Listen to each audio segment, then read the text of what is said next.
Hey, everybody, it is Trags, Mike Petralia, back with the latest episode of the JungleRoar podcast, powered by FanDuel Sportsbook, the exclusive wagering partner of the CLNS Media Network. Back with me today on this episode of the JungleRoar pod is Kelsey Conway, the terrific beat reporter for the Cincinnati Enquirer, covering the Cincinnati Bengals. Kelsey, how are you doing? I'm good. How are you? I am good. I'm trying to be like Zac Taylor. You know what I mean by that?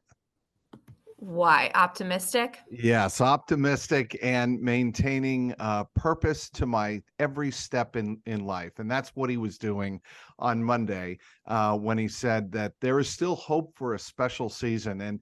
And you and me were both in the room with Zach when he said it, and the question was asked towards the end of the press conference, and I thought it was for him, for Zach, a very typical positive tone on the answer to that question. But obviously he wants to maintain a purpose for his players because there are still 6 games to be played in this season. They're 5-6. Everybody knows what the hard, cold reality, the cold, hard truth of this Bengals season is. They don't have Joe Burrow anymore. He's out. And I just want to get your read to start this podcast, what you thought of what Zach said and what he's trying to do in terms of keeping the team together. I mean, would you expect anything different from a head No, I coach of a wouldn't. football team? They're going to say that they're going to, and they will. Every coach is going to try and do everything they can to put themselves in a position to win the game. Um, I thought Zach was shockingly more optimistic yesterday than I anticipated him to be, Agreed. simply because you know how coaches can be sometimes after they lose games, important games. Um, but I think for him, he knows that if he gets negative, the team is this close to checking out. So he's trying to do everything he can as the leader to keep the team together. Um, so yeah, I wasn't expecting anything different from Zach, but I will say he was more optimistic. But like it is what it is at this point this season. Obviously, Joe's injury changed the landscape of the season, but these guys are all still professionals and they have a job to do, and their futures, a lot of them, and if it's going to be in Cincinnati, is dependent on if they're able to do what they need to do on the field, because the Bengals are gonna have to make some tough decisions after this season. No question. So, really nobody should, take the angle of, this isn't, just because playoffs are a little bit out of reach, it's time for us to check out. Like, there's too much on the line for that to happen for everyone involved. I guess, and it's always dangerous to do this, Kelsey, but reading some of the reaction online, it's like people lose their mind because he's doing exactly what you've just said. He's maintaining a professional and, in this particular case, perhaps overly positive attitude, but what else is he going to do? And fans like lose their mind. Like, can't he see that the ship is burning around him, that the ship is sinking around him? Can't they see that? And I'm like, well, you want a coach that keeps the room together and keeps players playing hard. And the other thing that I pointed out in my column for this morning was one of the reasons that players love playing for Zac Taylor, good, bad, or indifferent in terms of the fans, is that he has their back. And I thought, one of the best examples this season was how he made a point of defending Logan Wilson last week after the injuries that certainly the Mark Andrews injury in the Baltimore game and 2 other injuries, one to Lamar Jackson and the other to Odell Beckham Jr. It's that Zac Taylor has their back, and I think it's important for a coach to kind of convey that message to the players. Yeah, absolutely. There's a reason why Joe Burrow and Logan Wilson have said they only want to play for Zac Taylor in their career. It's because he understands that he has to have a good relationship with his players for them to be the team he wants them to be. And I think that's one of Zach's strong suits is his ability to relate and connect with the players. As far as like fan reaction, no coach is going to get up there and dog their players. That to me doesn't scream a good coach. So although I No. know people look at it like if Zach doesn't say, we can't run the ball because X, and X person, like, they know what's going on. Just because he doesn't say it publicly doesn't mean they don't know exactly who's responsible for everything that's not going right. And there's a lot of people that have hands in that. And that's kind of what I wrote on Sunday night is that the Bengals run game failures isn't just on one person. It's an organizational failure to Right. what happened this year because it touches Duke Tobin, it touches Zac Taylor, it touches Frank Pollock, it touches Brian Callahan, it touches Joe Mixon, Chase Brown, Travion Williams, it touches the offensive line. So like it's a it's not just one person. And that's why when Brian Callahan and Zac Taylor says we need to get more in the run game, that is them putting everyone involved in that on notice. So, great segue, Kelsey, because and you were in the room with me and Brian Callahan and several other reporters on Monday, and I still don't understand really why Chase Brown didn't get a touch, why he didn't run the ball once. And granted, the Bengals only had, I believe, 37 offensive snaps. They had more than that if you include the punts and the one field goal that they had. But why didn't Chase Brown? Do you have any better understanding today, Tuesday, 2 days removed from the game, why Chase Brown didn't touch the ball on Sunday? Well, all we can go off of is what the offensive coordinator said. And he said they had plays that they were planning to get him involved in that they just didn't get to. Right. So I don't know that how to read that. I still don't know what that means to because me, that read because the Bengals were so ineffective on first down, they kept finding themselves in 2nd and 9s and 3rd and 10s, and they weren't even gonna run Mixon in those situations, and I think it goes to a bigger question in what type of running back is Chase Brown gonna be? Because if they don't think he can get them 7 or 8 yards, and that's why he's not gonna be a first down back, is he gonna be a featured receiving, like, 3rd down scat back? What is his role on this team? And I don't know how you know what it is if you don't play him.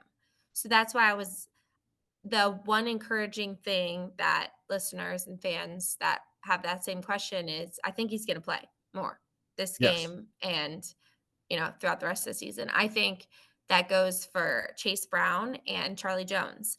You have to know what you are getting in those 2 guys in specific because No. of who you're likely gonna move on from in the offseason. Is Charlie Jones good enough to replace Tyler Boyd? Do you believe in him enough? Is Chase Brown good enough to be your number 1 back if you move on from Mixon this offseason? Those are questions they don't know yet. And that's why it's like they're going to try and win every game, but they definitely have to take of an approach of we've also got to find out what we have in some of our players. And wouldn't you rather do it now versus week 3 or 4 next year and have one of them make like a critical play against a team that ends up being an important win or loss in the playoff race? Like now's the time to do it is what my point is. No question. I think that's a great point. And to add a little more context to what you just said, Chase Brown was not going to take Joe Mixon's reps on first down on Sunday. That's the other way to read what Brian Callahan was saying. To your point is we still believe in Joe Mixon. I asked the question after the game to Zac Taylor, and Zac said point blank, don't make this about Joe Mixon. Well, if that's the case, then Chase Brown wasn't going to get, at least on Sunday against Pittsburgh, he was not going to get those reps against the Steelers. I'm just curious because it's so tough to run the ball against a team like Pittsburgh, against their front. They're a very difficult team to run against, as are the Ravens, as is pretty much every team in the AFC North, as we've seen, and the Bengals just haven't had answers. That's another question I have for you, Kelsey. And I think you made reference to this on Monday, do the Bengals need to start behaving like the other 3 AFC North teams? What I mean by that is, do they need to start limiting possessions? Do they need to start grinding games out and putting less of the burden on Joe Burrow? Well, that's what I asked Brian Callahan Yep, you yesterday. did. Um, and I don't really know how he took my question, based off his answer, but I just ha it's a hard thing to analyze right now because the Bengals are back-to-back AFC champions, right? But that's only been 2 years, whereas teams like Pittsburgh and Baltimore, like, have I mean, Mike Tomlin's never had a losing season, right? Like, so you can say that the Steelers are gross and the way they play is, like, everybody By kinda, the like, way, rolls their eyes. not to interrupt you, leader in the clubhouse for NFL Coach of the Year. Yes. Oh, Yes. Um And but my point is like it's about sustained success year after year. And the Steelers and Ravens and even the Browns this year have been able to win games with a backup quarterback because the rest of their team is built to win. And so, yes, the Bengals got really lucky with their style the last 2 years. I don't think it's a long-term style that's gonna suit this team year in and year out because I just think that you're too reliant upon Joe to drop back 40, 45 times a yep. game, and that's just a recipe for, like, a disaster in my opinion. Although it might be really efficient, but you have to start playing the long-term game and thinking about in our division, all we do is say possessions are limited against the Browns, the Ravens, the Steelers. It's the same old from the Bengals coaching staff about their AFC North games. And it's like, when does anybody ever say, well, possessions are limited against the Bengals because we know they're going to score every drive? They don't say that because Nope. it's really hard to score They every don't. drive. And the Bengals have been very inconsistent. So it's like, what are the Bengals going to evolve? The NFL is the biggest adapt or die league. If you do not adapt in the NFL, like, yes, you had great success for 2 years, dropping Burrow back 45 times a game. Jamar Chase, nobody could cover Jamar Chase, T. Higgins. Okay, that's going to all change this offseason. T. Higgins is likely to be somewhere else next year. Um, Tyler Boyd's likely to be somewhere else. Like, the three-headed monster is going to be broken up. Sorry to tell Bengals fans, but it's just the truth. Well, Um, no question. That's just the reality of the economics of the situation. There's no question. right. So, is this going to be the off season where they schematically look at what they have and develop more of an identity on offense that is about possession and being able to run the ball better? And being able to run the ball better might change in terms of who you pick for your running back, who you they're gonna be in the market for a right tackle and a left guard. Do you, when you're looking at those offensive linemen, start paying more attention to how they are in run blocking and really, do they change their run scheme again? There's so many questions, but I think the Bengals have got to find a way from a philosophy standpoint to be able to control the ball more and get more physical on both sides of the line of scrimmage because right now they are the fourth, like, they're the worst in the division in terms of physicality. Every other team is more physical than the Bengals. And yes, they had their 2-year run, but 9 times out of 10, the more physical team that controls the clock is going to be the team that not just has these fluke years, sustained success, 8 to 9 to 10 wins every year. And that should be what they want here with Joe Burrow and Zac Taylor. So I had an NFL executive who I respect very much talk to me before the Tennessee playoff game a couple of years ago. And he said, Burrow is one of the smartest quarterbacks he's ever seen. However, that person was very concerned about the number of hits that Joe Burrow had already taken. And that was in 2021.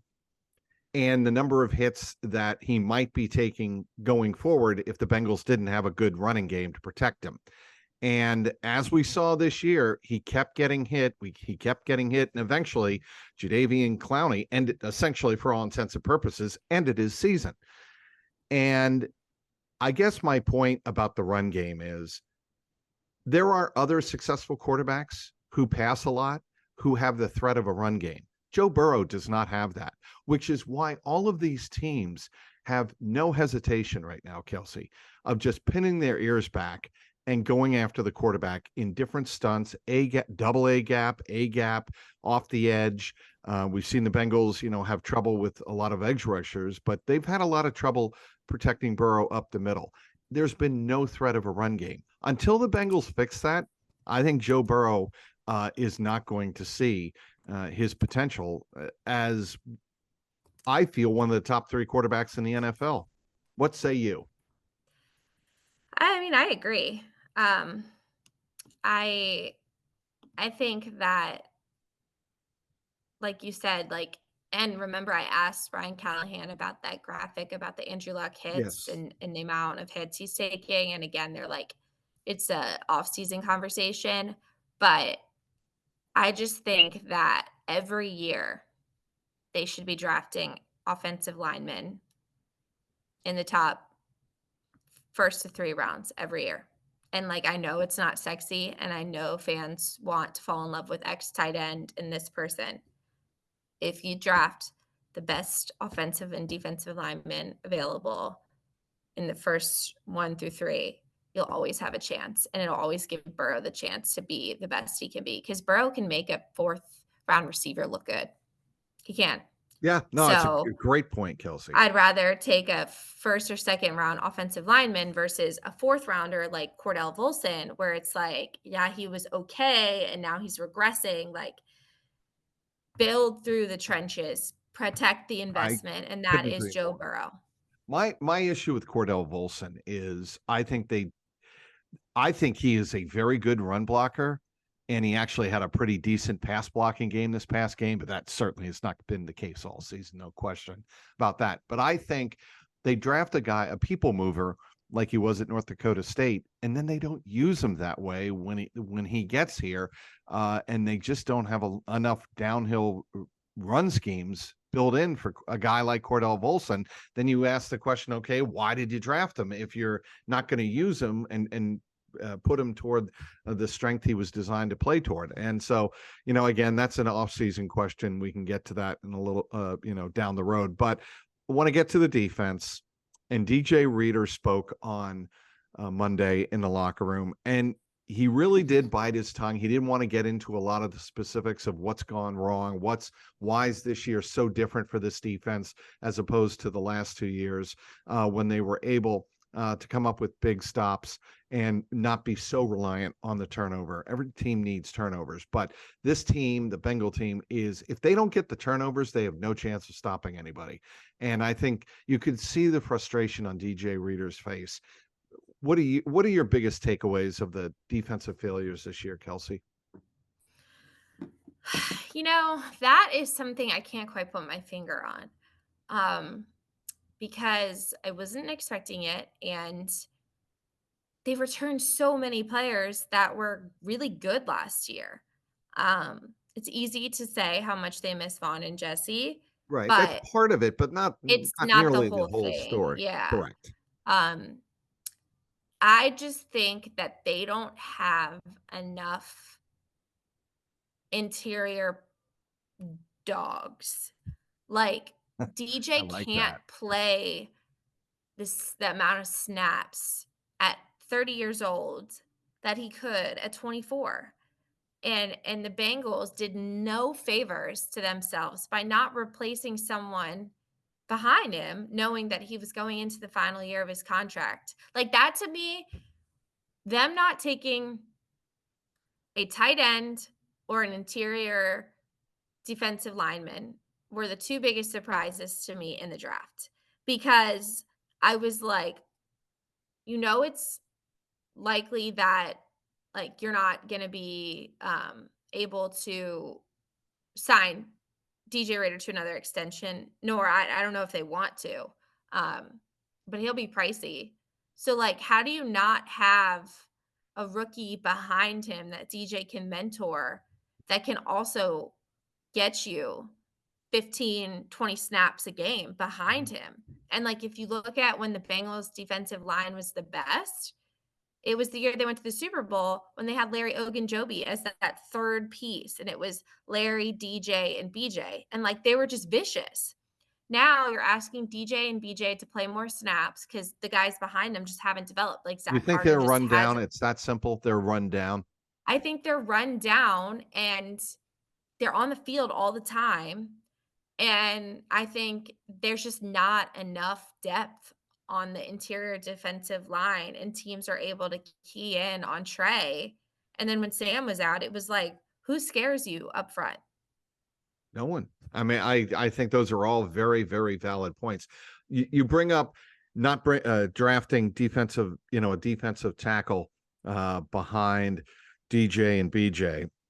I very much agree with that.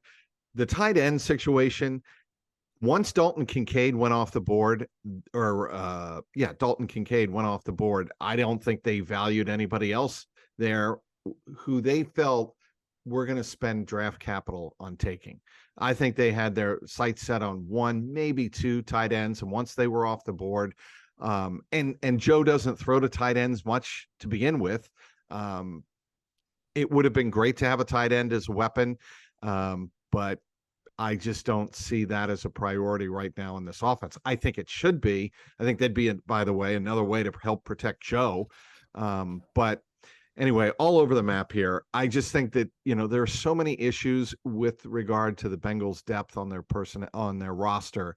They've got to address that in the offseason. And I think to your point, Kelsey, earlier, we're going to find out a lot about what they think about the depth on their roster, and they're going to be shown a lot about their roster in these final 6 games. That's probably the biggest thing to watch for over the final 6 weeks.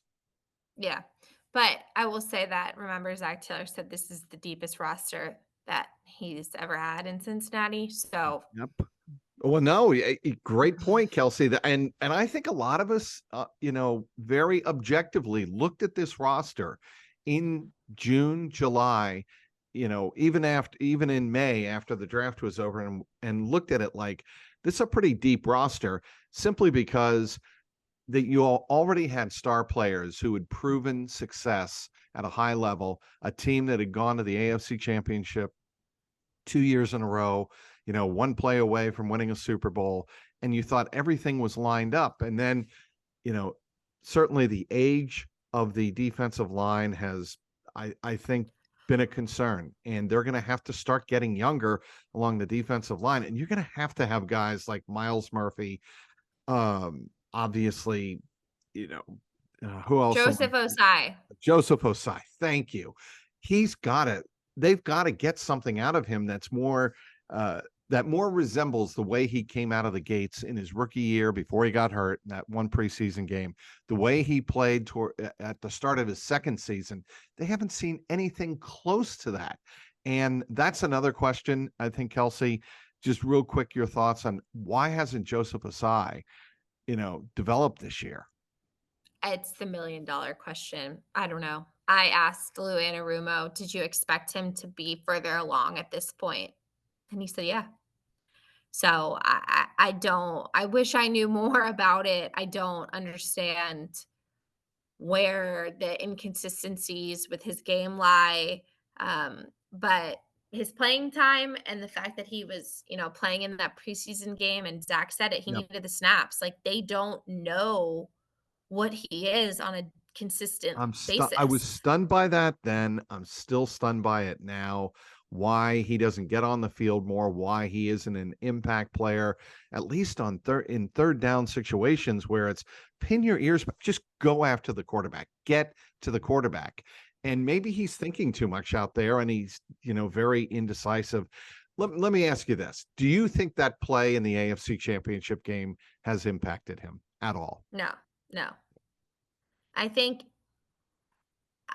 and, like, I wanna be careful because I don't wanna, like, speak for something I don't know of, but based off what Lou Anarumo said, like, his injuries have been a problem for him, but his ankle's been healed for months now. Um, so I don't know why he can't put it together. But again, and, we'll have time to talk about it on another podcast, but, like, if you start going back through their defensive lineman draft choices over the last couple of years haven't been good. Nope. They've nailed the secondary in terms of Dax. I mean, I don't think we know really what Dax is yet, but Cam Taylor, Britt, DJ Turner, Jordan Battle, good picks. Maybe Defensive even, line, by the way, maybe even DJ Ivy. He doesn't get on the field much, but I think there's a potential that might have been a steal, in the 7th round, I believe it was. Yeah. but up front, Nope. they gotta figure it out because they don't have the money right now to go out and buy defensive linemen because of who they're gonna have to pay at wide receiver soon. What are you working on? Anything coming up this week? Yeah, I'm actually gonna be talking to Zac Taylor's parents, Oh, with his upcoming matchup against his brother Press. press. His parents are gonna be, talking to me, and I'm gonna, do a piece on the family ahead of Monday's game. That is excellent. I assume the trophy that he referenced on Monday will be part of that conversation. Yes. Yes, I'm sure it will. Well, I'll look forward to reading that, as everybody should look forward to reading that in your coverage in the Cincinnati Enquirer and Cincinnati.com. Kelsey, thanks for joining me on this podcast. Thanks so much for having me on, Trags. All right, Kelsey, that's Kelsey Conway. You can follow her on Twitter X at Kelsey L. Conway, correct? I got that right? You did get that right. Okay, thank God. Kelsey L. Conway on Twitter X. My name is Mike Petralia, Trags. Thanks for downloading this episode of the Jungle Roar podcast, powered as always by FanDuel Sportsbook, the exclusive online wagering partner of CLNS Media Network. Until next week, keep that jungle roaring.